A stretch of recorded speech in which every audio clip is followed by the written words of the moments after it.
1980년 칼 세이건의 코스모스가 세상에 나왔을 때를 한번 상상해 보세요. 그때 우주는 지금 우리가 아는 것보다 훨씬 더 많은 미스터리로 가득 찬 곳이었습니다. 그래서 오늘은 말이죠. 바로 그 시절로 시간여행을 떠나서 세이건이 마주했던 거대한 질문들, 그 미스터리들을 하나하나 파헤쳐 보려고 합니다.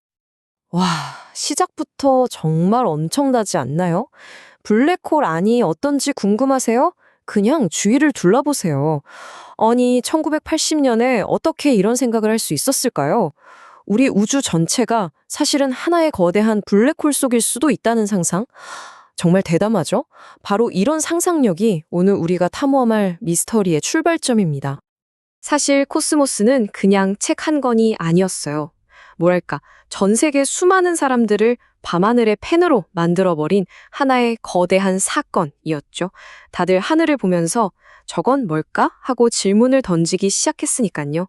자, 그래서 이제부터 당시 천문학자들의 머리를 싸매게 했던 그 우주적 난제들을 하나씩 꺼내볼 겁니다.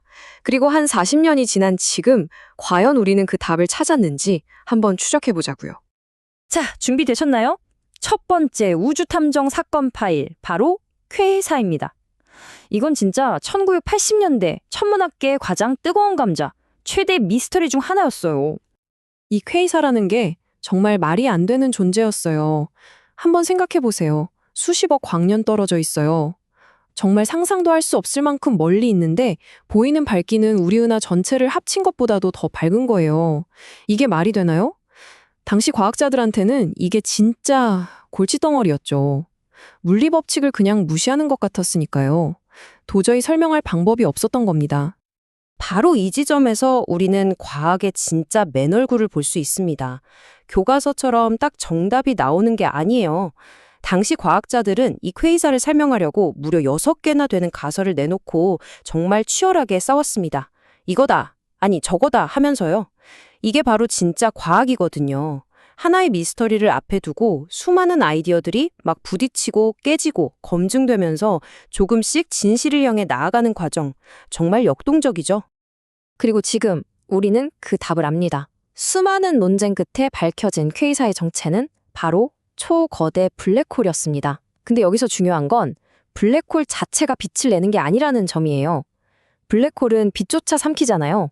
그게 아니라 블랙홀이라는 거대한 진공청소기 주변으로 가스나 먼지, 심지어는 별 같은 것들이 빨려 들어갈 때 그 물질들이 서로 부딪히고 쥐어짜이면서 어마어마한 열과 빛을 내뿜는 거였죠. 상상이 되시나요? 거대한 별 하나가 통째로 찢겨나가면서 내는 마지막 비명 같은 빛, 그게 바로 퀘이사였던 겁니다. 자, 그런데 말이죠. 과학이 늘 그렇듯이 하나의 답을 찾으면 꼭 더 크고 어려운 질문이 따라옵니다. 아하, 퀘이사는 초거대 블랙홀 때문이구나 하고 끝나는 게 아니었어요. 바로 다음 질문이 튀어나왔죠. 잠깐만, 근데 어떻게 저렇게 말도 안 되게 큰 블랙홀이 애초에 생길 수가 있지? 이건 기존의 블랙홀 이론으로는 설명이 잘 안 돼요. 그래서 퀘이사의 미스터리는 풀렸지만 이제는 초거대 블랙홀의 탄생이라는 더 큰 숙제가 우리 앞에 놓이게 된 겁니다. 좋습니다. 그럼 다음 사건 파일로 넘어가 볼까요? 두 번째 케이스는 일종의 정체성 혼란 사건입니다. 이름이 비슷해서 많은 분들이 헷갈려 하시는 것, 바로 신성과 초신성. 이 둘이 뭐가 어떻게 다른지 확실하게 한번 정리해 드릴게요. 보통 초신성이라고 하면 신성보다 그냥 더 크고 센 거? 약간 업그레이드 버전 이렇게 생각하기 쉬운데요. 전혀 아닙니다. 아예 다른 현상이에요. 신성은 뭐랄까, 옆집 것을 좀 훔쳐 먹다가 체해서 콕 하고 터지는 느낌?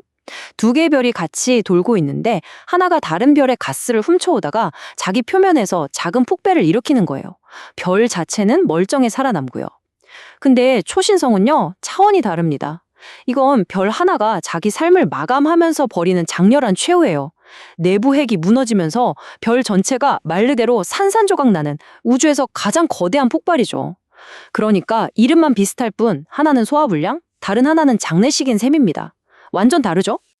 자, 이번에는 정말 기발하고 대담한 이론들이 과학이라는 냉정한 심판대 위에서 어떻게 검증받는지 그 과정을 한번 들여다보겠습니다.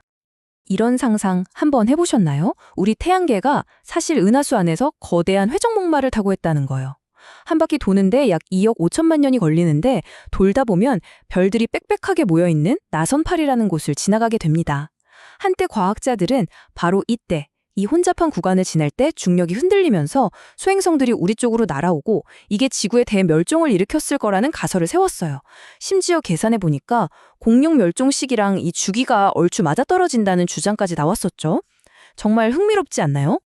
자, 여기 또 하나의 엄청나게 대담한 가설이 심판대에 오릅니다. 바로 토성의 그 아름다운 고리 있죠? 그게 사실은 우리 태양계 출신이 아니라 저 멀리 선간 공간에서 온 이민자일 수도 있다는 생각이었어요. 우주를 떠돌던 먼지구름 같은 게 토성 중력에 붙잡혔다는 거죠. 자, 그럼 이 기발한 가설을 과학탐정들은 어떻게 수사했을까요? 바로 동위원소라는 결정적인 증거를 사용했습니다. 이건 물질의 출생증명서나 DNA 같은 거예요. 일종의 화학적 지문인 셈이죠. 이걸로 토성 고리물질의 지문을 찍어서 다른 태양계 물질들의 지문과 대조해 본 겁니다. 결과는 어땠을까요? 놀랍게도 거의 완벽하게 일치했습니다. 이건 빼도 박도 못하는 증거죠. 토성의 고리는 외계에서 온 손님이 아니라 처음부터 우리 태양계 가족이었다는 게 밝혀진 순간입니다. 정말 멋진 상상이었지만 냉정한 데이터 앞에서 기각된 완벽한 사례라고 할 수 있겠네요. 자, 이제 마지막 사건 파입입니다. 지금까지 다룬 모든 미스터리를 뛰어넘는 가장 궁극적인 질문에 도달했습니다.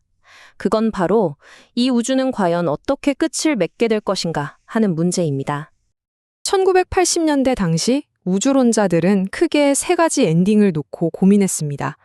첫째, 우주가 영원히 끝도 없이 팽창하다가 결국 모든 것이 얼어붙고 텅 비게 되는 빅 프리즈.